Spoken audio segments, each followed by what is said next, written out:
Last हम लोग पढ़े थे किरचॉफ्स का रूल। किरचॉफ्स के रूल से जो क्वेश्चन भी है आपके पास है समझिएगा। किरचॉफ्स का फर्स्ट रूल कौन से कंजर्वेशन प्रिंसिपल पे बेस्ट है? Conservation of charge. और दूसरा रूल किस कंजर्वेशन प्रिंसिपल पे बेस्ट है? Conservation of energy. ठीक है, आज हम लोग है ना उसी किरचॉफ रूल को यूज करके है ना एक बहुत बड़ा एप्लीकेशन है that is Wheatstone bridge.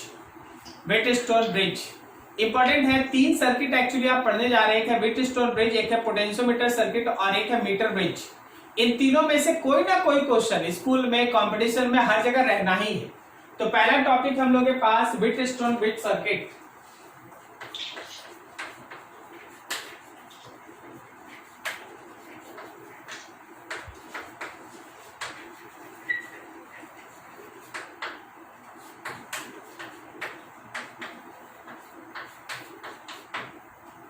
Wheatstone bridge circuit. देखो एक्चुअली व्हीटस्टोन ब्रिज सर्किट आप इस तरह के चार्ज, इस तरह के रेजिस्टर के कॉम्बिनेशन को कहते हैं।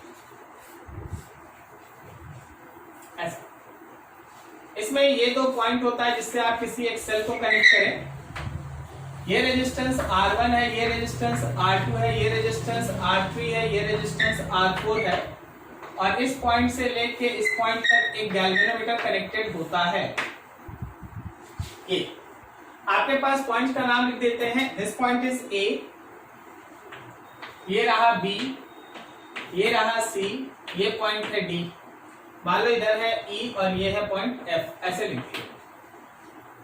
अभी हम लोगों का जो भी व्हीटस्टोन ब्रिज का सर्किट रहता है उसका सबसे इंपॉर्टेंट पार्ट होता है balanced Wheatstone bridge circuit. Balanced Wheatstone bridge circuit वो होता है जिसमें गैल्वेनोमीटर का रीडिंग किसी सर्टेन वैल्यू ऑफ रेजिस्टेंस के लिए 0 होता है।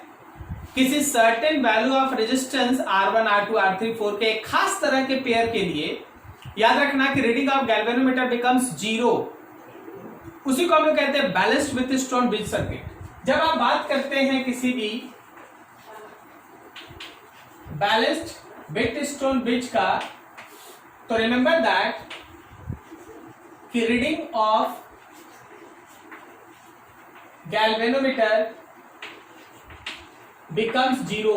अब सोचो गैल्वेनोमीटर का रीडिंग 0 होने का मतलब है कि ऊपर का पॉइंट B और नीचे का पॉइंट D, B का और D का पोटेंशियल सेम, B और D का पोटेंशियल सेम है अगर तो गैल्वेनोमीटर से फ्लो करने वाला करंट थ्रू गैल्वेनोमीटर क्या वो 0 है? तो देखो कोई भी जब आप balancing condition of Wheatstone bridge का डिस्कशन करेंगे ना, रिमेंबर दैट कि ये सारा पॉइंट्स आपके दिमाग में होना चाहिए। तो बात तो यही हो रहा है कि what is the condition which makes the Wheatstone bridge balanced. कौन सा ऐसा कंडीशन है जिस वजह से आपका व्हीटस्टोन ब्रिज बैलेंस कहलाता है या इसमें यह कंडीशन सेटिस्फाई करने लगता है। हम लोग को उसी का एक छोटा सा डेरिवेशन जैसा करना है। Condition for any balanced Wheatstone bridge. अब देखो इसके लिए आपके पास एक तरीका है, प्रोसेस है, उसको समझिए।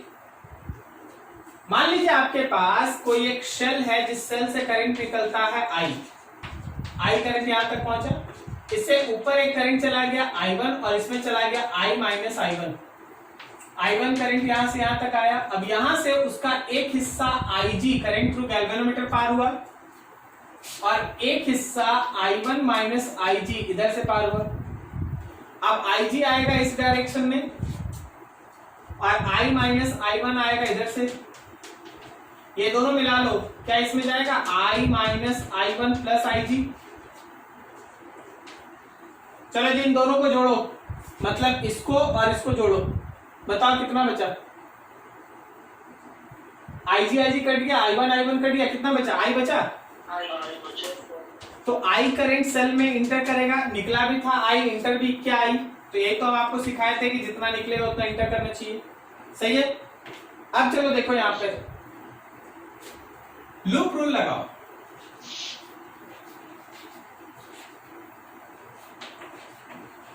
Applying loop rule in loop, कौन सा लूप है? A B D A, A B D A. तो चलो जी, ए से बी की तरफ करंट के डायरेक्शन में -I1 into R1,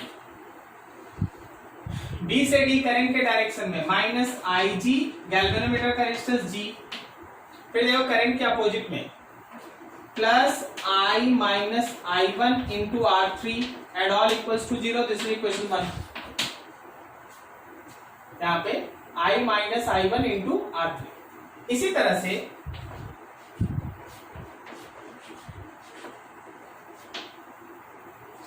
applying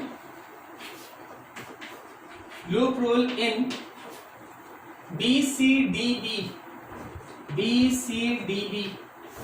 BCD में, चलो जी B से C जाओ, करंट के डायरेक्शन में तो -I1 minus IG into R2, फिर देखो करंट के अपोजिट में ऐसे जा रहे हैं, ऐसे करंट के अपोजिट में जा रहे हैं, तो I minus I1 plus IG into R4, फिर देखो करंट के अपोजिट में +IG into G is equals to 0 and this is equation 2। ठीक है, ये दो इक्वेशन बन गए।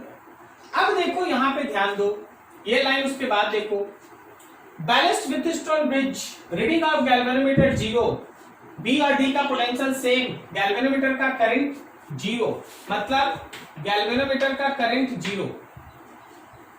अगर आप लोग बैलेंस्ड व्हीटस्टोन ब्रिज के लिए कंडीशन निकालना चाहते हैं, फॉर बैलेंस्ड व्हीटस्टोन ब्रिज, जैसा डिस्कशन हो चुका है, IG is 0, so equation 1 and 2 becomes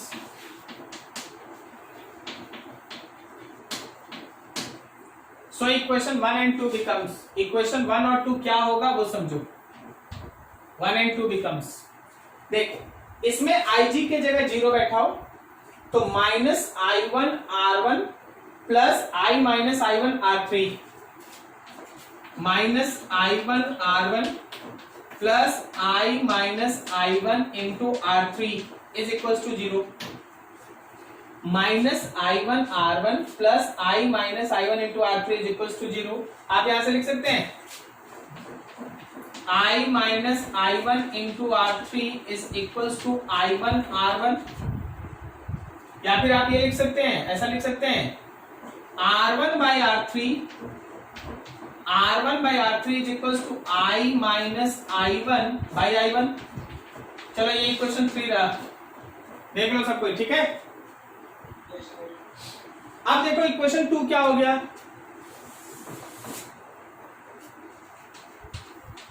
so equation 2 becomes, अब जरा 2 पे ध्यान दो,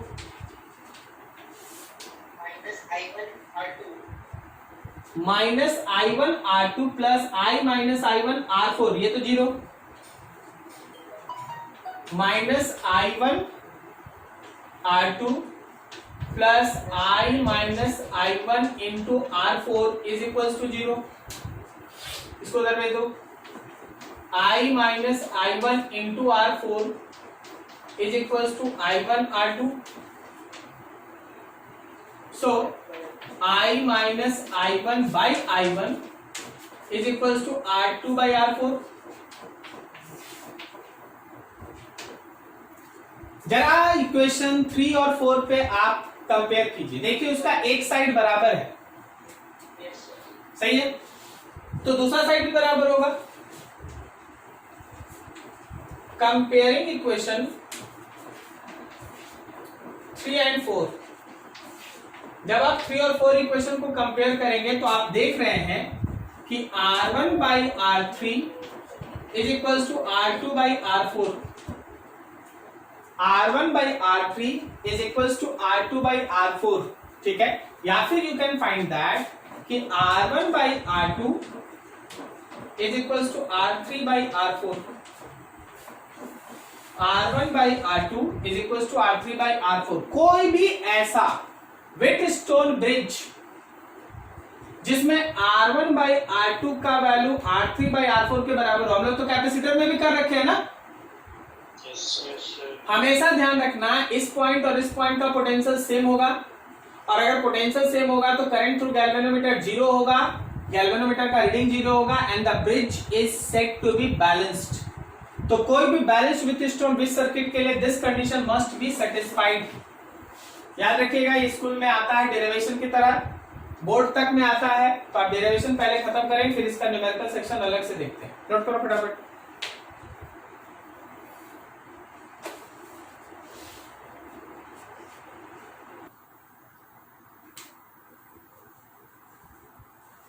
आगे देखो,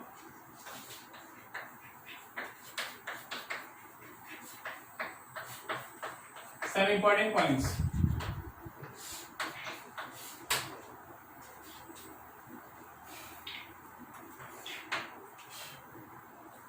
सबसे पहले तो आप व्हीटस्टोन ब्रिज को देखिए, इसके अलग अलग रंग रूप को पहचानिए। ये R1 है, ये R2 है, ये R3 है, ये R4 है।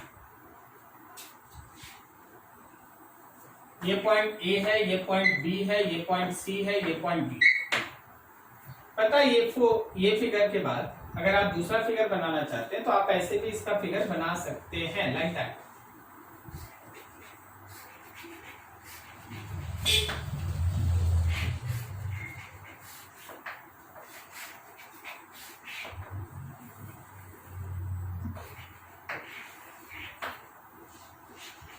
पता है ये पॉइंट A है, ये पॉइंट B है, सॉरी ये पॉइंट एक्चुअली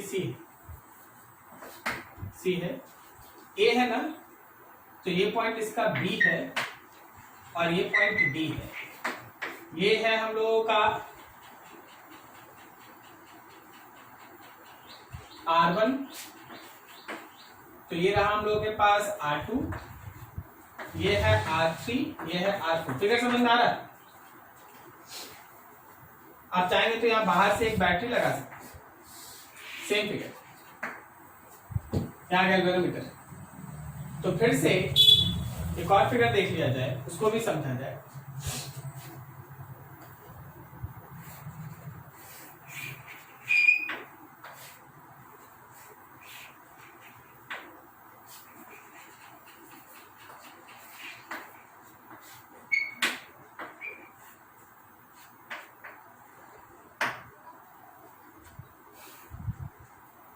ये देख R1 R2 और ये R3 R4।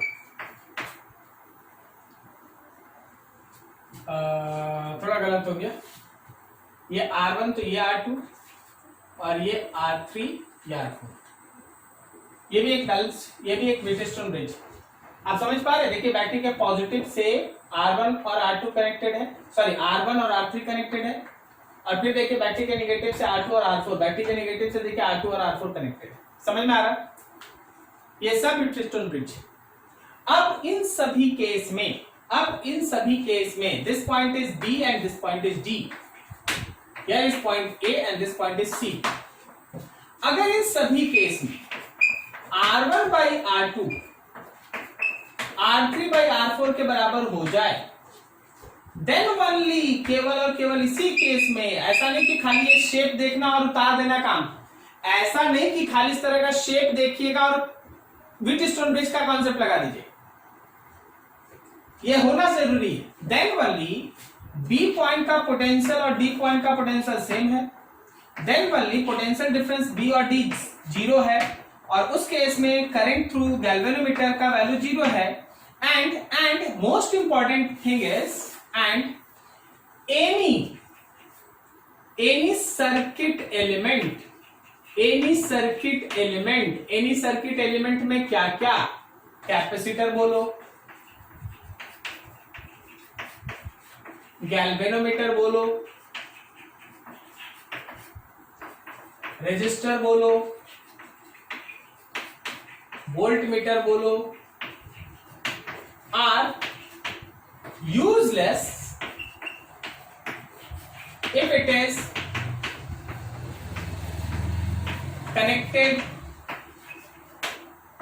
between B and D। अगर B और D के बीच कनेक्ट होता है तो याद रखना कि वो एक यूजलेस है, कोई काम नहीं है। इसी वजह से ऐसे न्यूमेरिकल को सॉल्व करने में आपको बोला जाता है कि हाँ ये बीच वाला कैपेसिटर खोल के हटा दो, अगर बीच वाला रजिस्टर उसको खोल के हटा दो, इसीलिए आपको ये बोला जाता है वो यूजलेस है। यार उससे कोई करंट ही फ्लो नहीं करेगा, उसके अक्रॉस का पोटेंशियल डिफरेंस ही 0 है।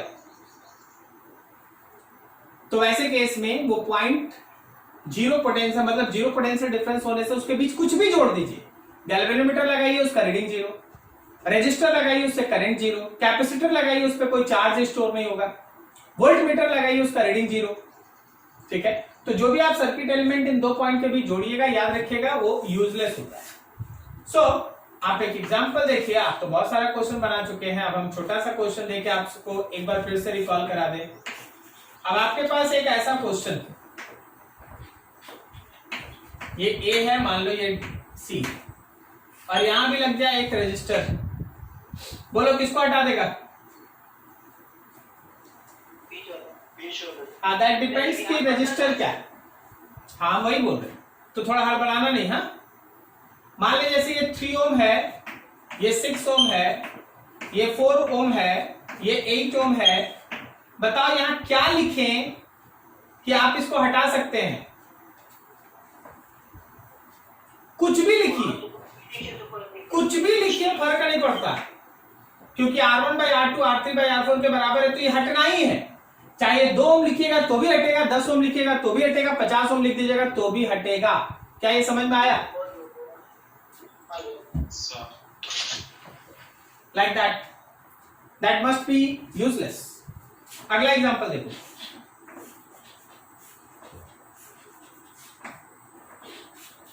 अभी तुम मान के चलना कि सब R है, सब R है, बोलो किसको हटाएगा? बीच वाला। ठीक है, ये इसको हटा, क्लियर है? तो व्हीटस्टोन ब्रिज इस तरह से चलता। अब देखो व्हीटस्टोन ब्रिज का अगला कॉन्सेप्ट। व्हीटस्टोन ब्रिज सर्किट में आप अगर गैल्वेनोमीटर को बैटरी के जगह और बैटरी को गैल्वेनोमीटर की जगह लगा देते हैं तो बैलेंसिंग कंडीशन पे कोई फर्क नहीं पड़ता, बैलेंसिंग पॉइंट बदल जाता है। मतलब if position of galvanometer and cell are interchanged, then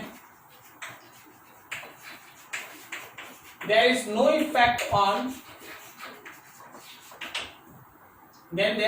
effect on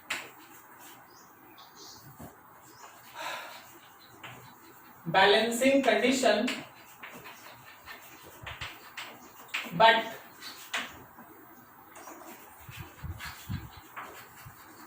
balancing point changes. Balancing point बदल जाएगा, बैलेंसिंग कंडीशन नहीं बदलेगा। बैलेंसिंग पॉइंट बदल जाएगा, बैलेंसिंग कंडीशन नहीं बदलेगा। मतलब बोलिए, समझाइए। देखिए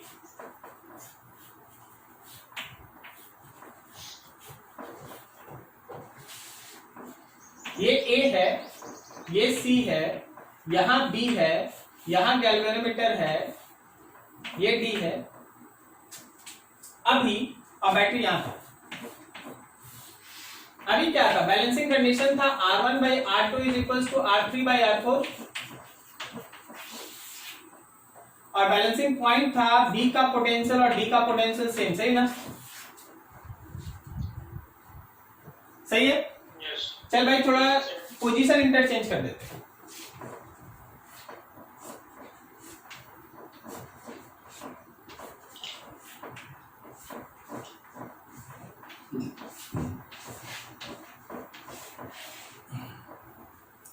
ये R1 है, ये R2 है, ये R3 है, ये R4 है, ए है, बी है, सी है, डी है.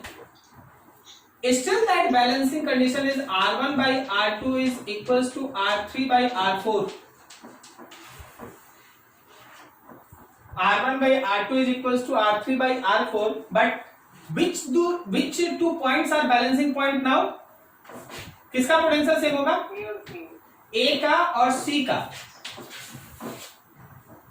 A का और C का पोटेंशियल सेम होगा.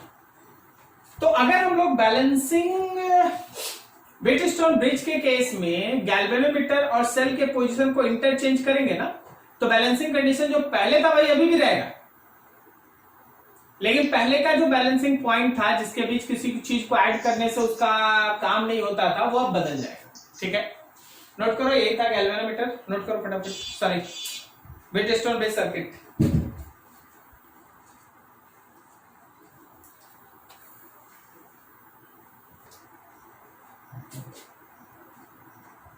चलिए ये क्वेश्चन देखिए, समझिए.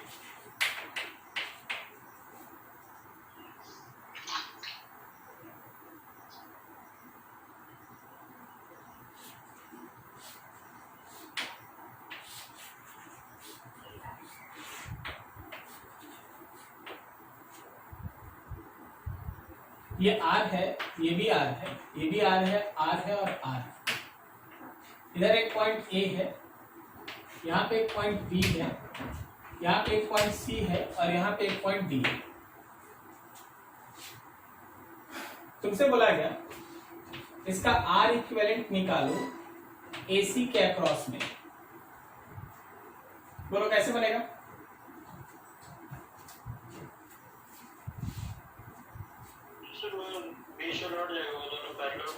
बिल्कुल सही, बिल्कुल सही. तो जब हम AC के अक्रॉस में बनाएंगे ना, तो ये ऐसे होगा. वैसे हम छल भर के लिए दिखा दें, बट ये यूजलेस है. RR वही व्हीटस्टोन ब्रिज वाला कॉन्सेप्ट. ये A हो गया, ये C हो गया, ऊपर से दोनों कितना हो गया? R/2, सॉरी 2R और 2R. क्या ये R इक्विवेलेंट R होगा? कोई दिक्कत है किसी को? अच्छा, इसी में अगर हम तुमसे बोले कि R इक्विवेलेंट निकालो AB के अक्रॉस में, अब बोलो कैसे बनेगा?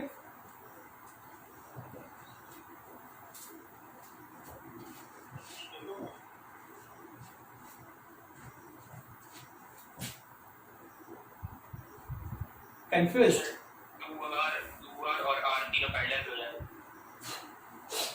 सबसे बढ़िया बात आप क्या किए पता है? आप क्या किए कि आप कुछ नहीं किए, सबसे बढ़िया बात किए.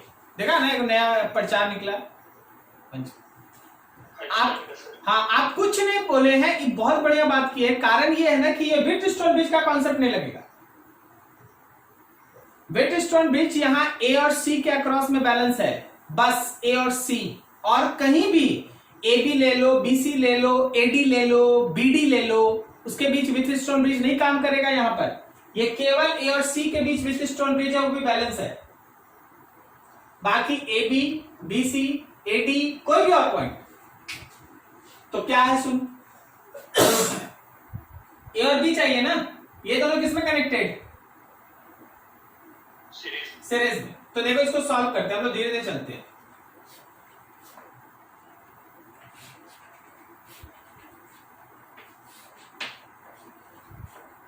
याद रखना यहां और यहां के अक्रॉस में हमको इक्विवेलेंट चाहिए.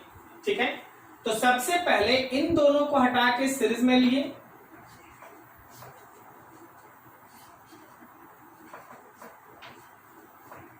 इन दोनों को हटा के आप एक सीरीज बनाएं. याद रखिएगा ये पॉइंट आपका B है और ये A, इधर A. अब ये दोनों सीरीज में था तो 2R हो गया और R हो गया. अब बोलो ये दोनों किस में? पैरेलल में. ठीक है, फिर से एक फिगर.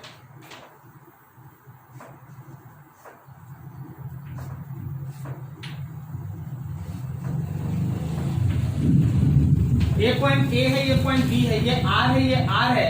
2R और R का parallel, 2R into R divided by 3R, so it is 2R by 3 ना. अब बताना B और A को ध्यान में रखें, क्या ये दोनों सीरीज में आएगा? और फिर ये किसमें आएगा? पैरेलल। सॉल्व कर दो आंसर। क्या समझ में आया? तो खाली देख के है ना रैंडमली मत चल दीजिएगा कि हाँ व्हीटस्टोन ब्रिज, यही पॉइंट पे भी ध्यान रखिएगा। अगला देखो, थर्ड, आर इक्विवेलेंट। मान लो हम तुमसे बोलते हैं बीडी के अक्रॉस में, बोलो कैसे बनाएगा? वेरी गुड, वेरी गुड, ठीक है ना। अगर ये बी है और ये डी है तो सीधा रास्ते में आर है, इस रास्ते में 2r है और इस रास्ते में 2r है। समझा क्या? नहीं समझा? 2r, 2r और r, फिर ये तीनों किसमें है? पैरेलल ना? ठीक है, तो तीनों का फिर पैरेलल निकाल लो अपना answer. 1/r equivalent is equal to 1/2r, 1/r and 1/2r। Solve कर लीजिए, आया भाई आंसर। तो पॉइंट्स का selection is also very important. खाली देखना, रैंडमली देख के तुरंत है ना आंसर दे देना इज नॉट गुड। अगला,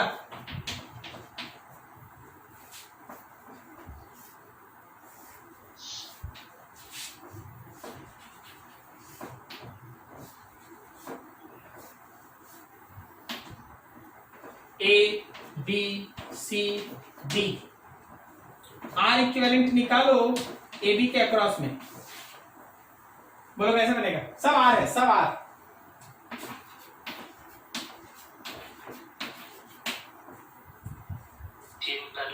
वेरी गुड, यही क्वेश्चन है, यही क्वेश्चन। आर, 2r और 2r तीनों किसमें? पैरेलल में। सॉल्व कर दिया आंसर। तो खाली झटा झटा ना व्हीटस्टोन ब्रिज 5 को रजिस्टर देके व्हीटस्टोन ब्रिज लगा देंगे, एक सबसे कॉमन मिस्टेक होता है जो स्टूडेंट्स कर देता है। सो बी केयरफुल फॉर दैट, ठीक है? नोट करो इसको। तो इसमें सर